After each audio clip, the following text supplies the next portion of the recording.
Herzlich willkommen. Wir schauen uns heute die Tekamolo-Regel an. Tekamolo, was heißt das?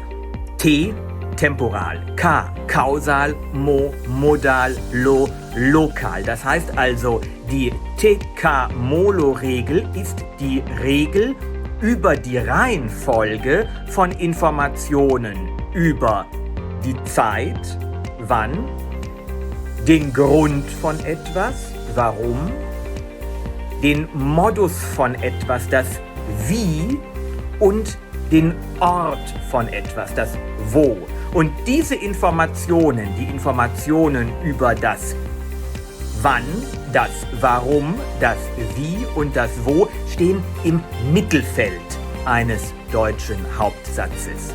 Das Mittelfeld, das ist der Teil vom Satz, der zwischen dem konjugierten Verb und dem zweiten Teil der Verbalphrase ganz am Ende vom Satz steht. Ich stehe auf. Ja, hier haben wir ein leeres Mittelfeld, kein Tekamolo, kein Warum, kein gar nichts, keine Informationen. Aber ich stehe heute auf, da haben wir dann eine Zeitangabe. Ja, da haben wir im Mittelfeld eine Zeitangabe und vielleicht möchten wir ja auch noch eine Angabe, eine Information über das Warum im Mittelfeld unterbringen.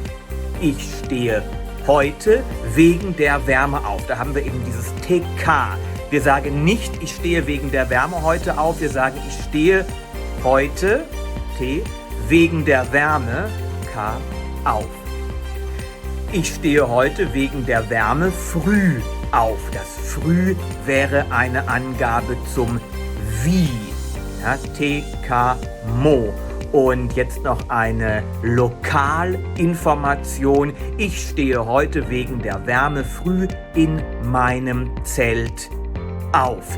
Da haben wir also ein Mittelfeld mit allen Informationen über Zeit und Grund und Modus und Ort des Geschehens. Tekamolo, genau in dieser Reihenfolge, also nicht Makalote oder so. Richtig ist Tekamolo. Ich stehe heute wegen der Wärme früh in meinem Zelt auf.